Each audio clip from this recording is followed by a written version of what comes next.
Hey everybody, it's Cam here from the Nerd Book Review. Today I will be reviewing the Silverblood...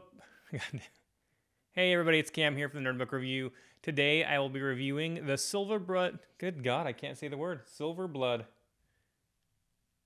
Hey everybody, it's Cam here from the Nerd Book Review.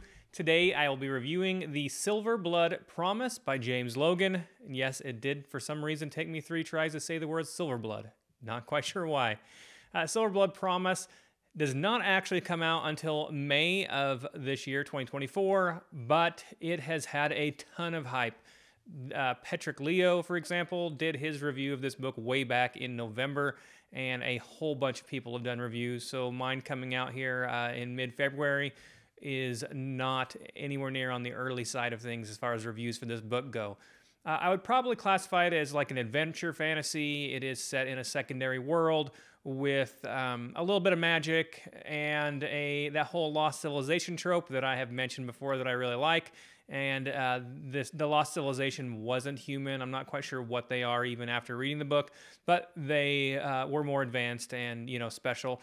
There's a lot of those artifacts left, but otherwise low magic for the most part. But there will be a lot of magic actually in this book because of those artifacts.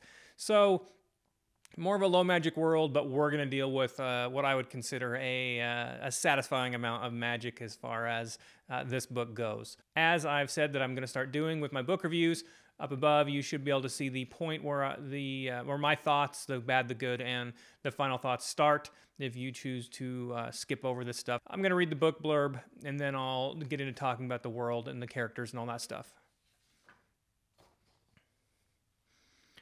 Set in a city of traitors and thieves, monsters and murderers, this fast-paced epic fantasy debut is a must-read for fans of Joe Abercrombie, Nicholas Eames, and Scott Lynch. Lucan Gardova is a card-sharp, academy dropout, and thanks to a duel that ended badly, the disgraced heir to an ancient noble house. His days consist of cheap wine, rigged card games, and wondering how he might win back the life he threw away. When Lucan discovers that his estranged father has been murdered in strange circumstances, he finds fresh purpose. Deprived of his chance to make amends for his mistakes, he vows to unravel the mystery behind his father's death. His search for answers leads him to Sophrona, fabled city of merchant princes, where anything can be bought if one has the coin. Lucan only seeks the truth, but instead he finds danger and secrets in every shadow. For in Sophrona, everything has a price, and the price of truth is deadliest of all. Okay, getting into the world. As far as the world goes, we're dealing with like late medieval, early Renaissance. I don't think I saw any guns. There is a little bit of magic, but it's very rare. When I get to the magic system, I'll talk about it real quick. But not a lot of people are going to have magic. But we do, as I mentioned, have that old civilization, the ancient vanished civilization that was much more advanced than our current one. And there's a lot of their artifacts left around. So throughout the book, we're actually going to see a fair amount of magic just based off of people interacting with those artifacts that were left behind. We don't know exactly how until very late into the book. The Pharaons, what they're called, Phaeron, that was the civilization before. I'm still not 100% certain because we don't even in that like scene that where we see what happens, we're not sure whether they're human or not. They're humanoid at the very least, and humans can interact pretty easily with their stuff. But in their age and their time, they were far more advanced. It kind of feels like, if you've read the Wheel of Time series, it kind of almost feels like that level of tech discrepancy. Whereas, you know, they were in the Wheel of Time, they're basically flying in planes and using portals to travel around. They're that advanced in the Age of Legends, and then, you know, we're all the way basically to dealing with medieval level tech by the time that this is going on. So the city that we're in is like a merchant republic, as I mentioned. Sophrona is basically, there's like 6 families that are old blood and very, very rich, and they basically run the city, even though there's a duke. The whole area where Lucan will be like various times is called the Old Empire. As far as I could tell, it kind of seemed more like Italy in terms of it. Even the names actually sounded Italian in a lot of instances. But basically, city-states, each of the city-states. Lucan himself is like an old noble, so that's going to help him out a whole lot during the course of this story. But Real quick, let's talk about the magic then. Low magic, as mentioned, aside from those artifacts. The way the magic system works is kind of cool. You have to have two people, a bonded pair. They need to be very close. Brothers and sisters are one of the ones we see. A married couple is mentioned as another. You have to have an emotional bond with the person using your magic. They actually tap into somehow another dimension, and one person actually draws the power in, and the other person will be the force that directs it.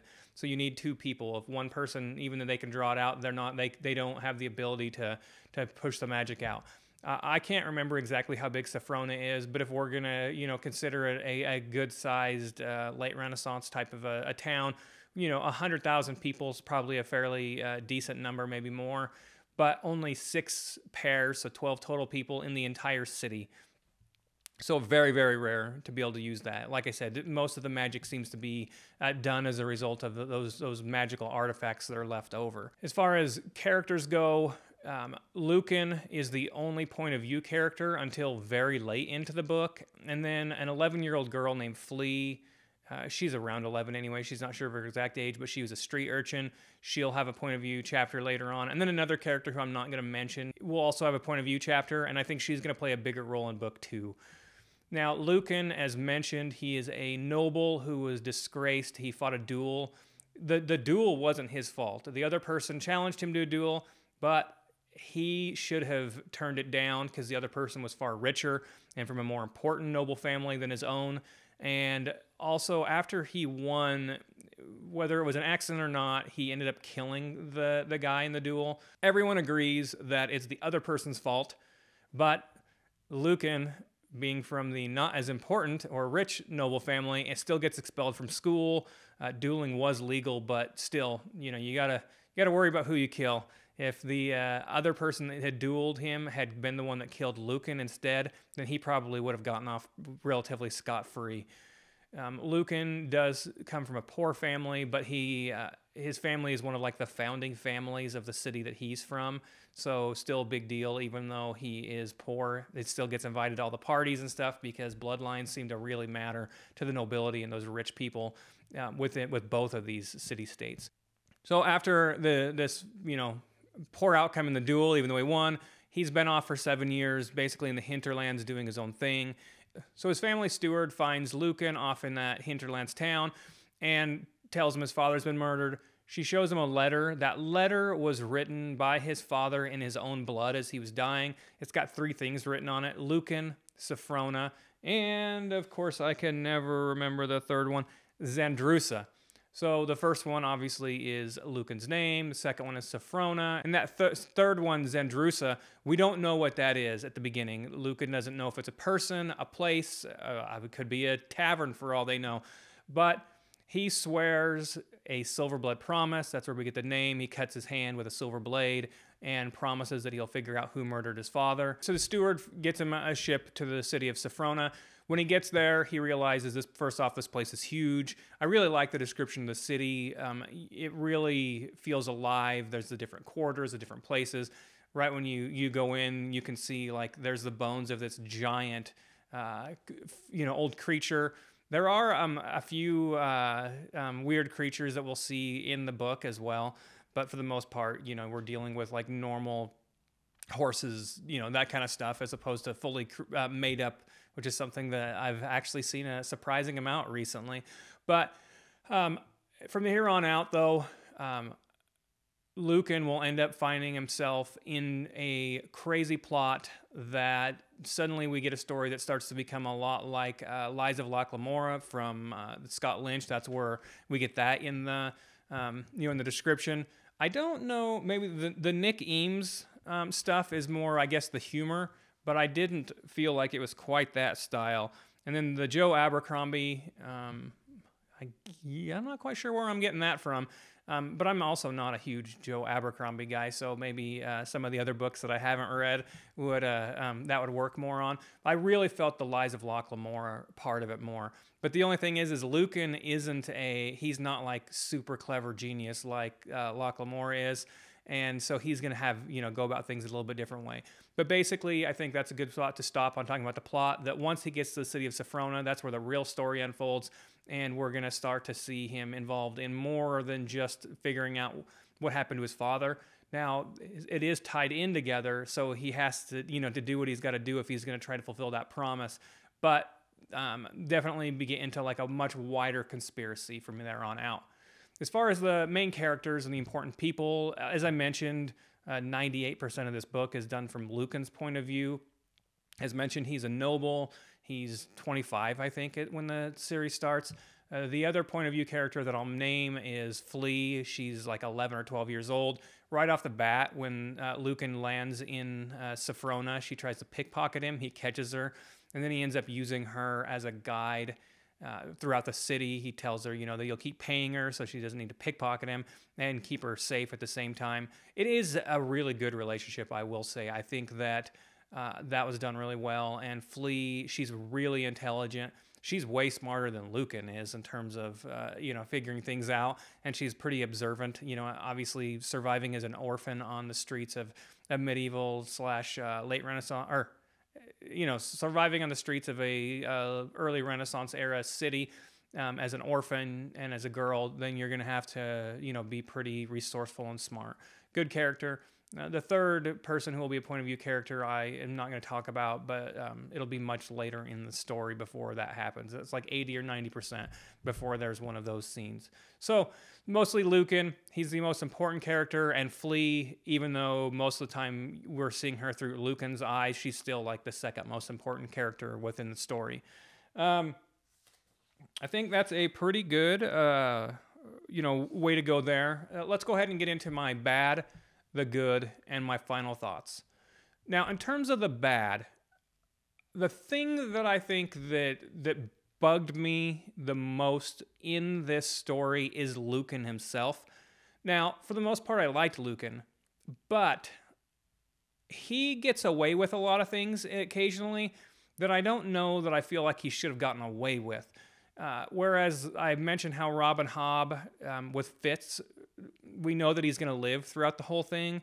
So because of that, she abuses him, and I feel like she, hurts Fitz more than he should get hurt. Well, I feel kind of the opposite way with Lucan, that the author manages to have fewer consequences than he should. Lucan is definitely not a Locke Lamore character. Like, he goes in, about 90% of Lucan's charm is that he's just going to be stubborn and go do what he says he's going to go do. And there's times when he gets other people killed, or there's times when I feel like maybe because he is a noble, even if he's not like a powerful noble and he's an old blood noble, that he gets away with talking back to people sometimes, that I feel like those people wouldn't have let any other character talk to them the way that he talks to them. And, he gets some people killed, as I mentioned, and I don't really feel like there's ever any consequences to him for making poor decisions. Flea saves him a whole bunch of times, but I feel like, she probably would have had bad things happen to her if she'd have been the main character. I don't know. I don't hate Lucan by any means. I mean, I like Lucan as a character. I just think that he gets away with things that I would prefer that maybe he did get beat up a few more times than he does in the story. Or that, like there was a little bit bigger consequences to him than what he ends up having. I mean, he's drunk all the time. He doesn't pay attention. I just feel like maybe I didn't love him as a character. I would give him like a 7 out of 10 or a 6 out of 10 as far as how I liked him. Now, Flea, is a totally different story here, and she'll be part of the good here. And then the one other thing, and this is a personal preference thing that I notice sometimes with these stories, is that, like, he gets into... I mean, it's a pretty action-packed book, so he gets into a lot of situations where things could go wrong, and it feels to me like things go wrong almost every time. And so there were a couple of times when I was reading and I was like kind of dreading, like, oh God, what's going to go wrong this time? This should be a pretty easy, simple task, and he's going to do something stupid. And that's the thing, is it's almost always when something goes wrong because he does something stupid or he doesn't make the right decision. So once again, that still kind of like plays into the Lucan character. Okay, now that I've talked about those things and sounded really, really negative, the good. I mean, the writing is amazing. The storytelling and world building is amazing. I mean, I really felt like I was in the city of Safrona. I felt like the city felt really vibrant. It felt unique. I felt like I could, I could imagine it so well in my mind. That the writing is great. I understand why so many people loved this book, because the writing is amazing.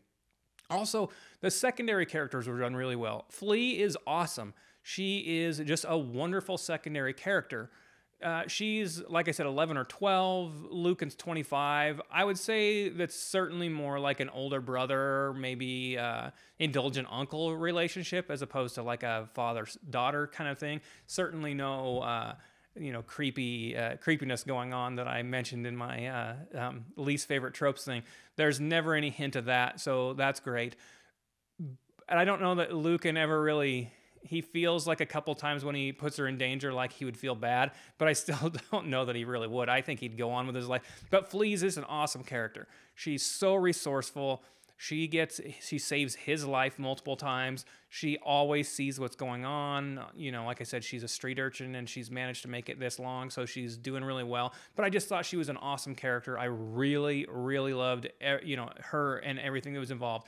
I also like that not just Flea, but most of the characters that play an important role on the good guy side are female, and I feel like they're all more competent than Lucan is. So basically, I really liked all of the secondary cast. Lucan is my least favorite person, and I still, enjoyed his storyline. Let's not, make it sound like I hate Lucan. Like I said, I'd give him a 6 or a 7 as a character, so he's still a fine character.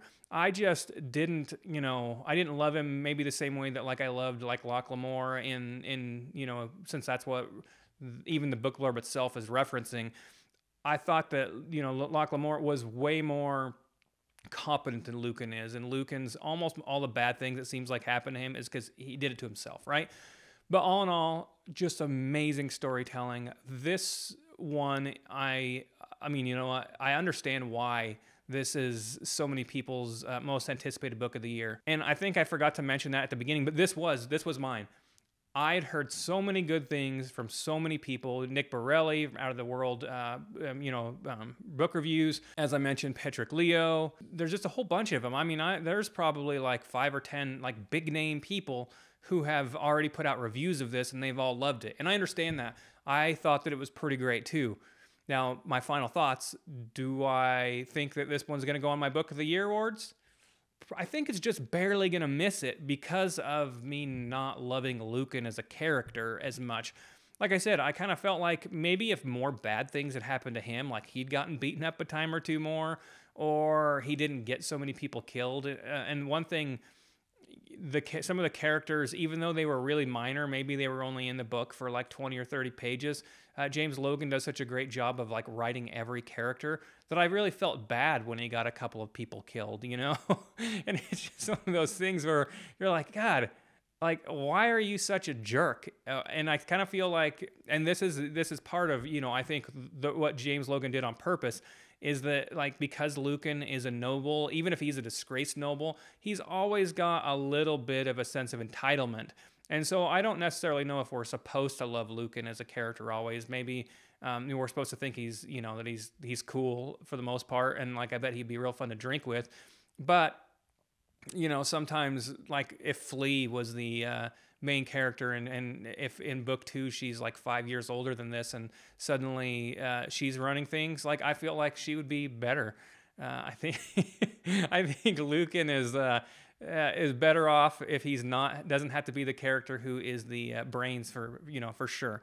But in terms of like, I really do feel like this is the kind of book where book 2 has a really good chance of being a Book of the Year award, finalist for me if it's like this one, because this is a true epic arc story, something that I personally prefer. But as I've mentioned multiple times since I've been just doing this YouTube channel, I don't always rate every book a 10 out of 10, even if I love the whole storyline, and a lot more series will be 5 out of 5 or 10 out of 10 for me.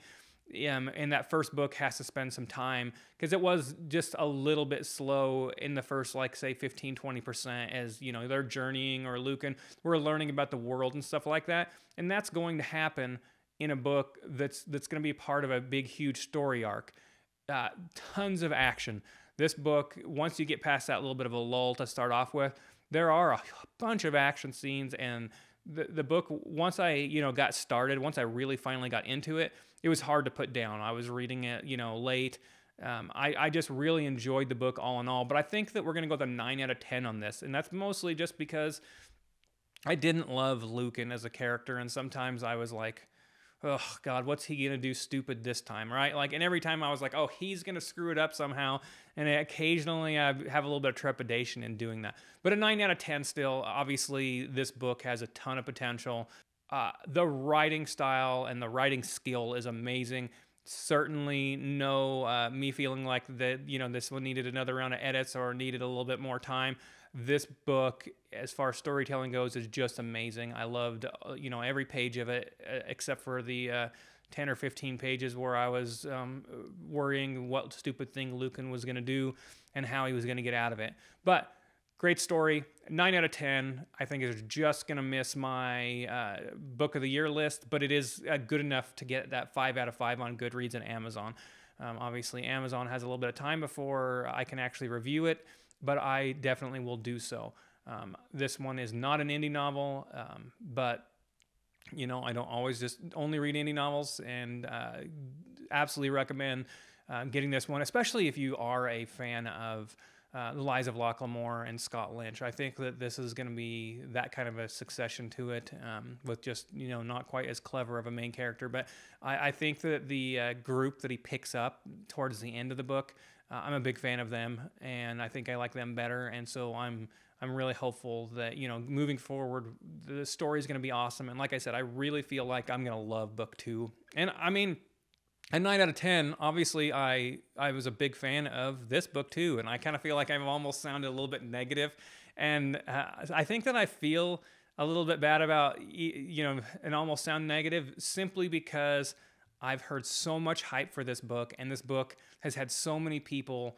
Patrick Leo said this could be on his favorite books of the year list way back in November of last year, right? And so there's been such big hype for this book, and I think that the storytelling, the world building, and the plot itself, they stand up to that hype. It's just me not loving Lucan as a character that's going to stop that 10 out of 10 and make this one of my favorite books of the year.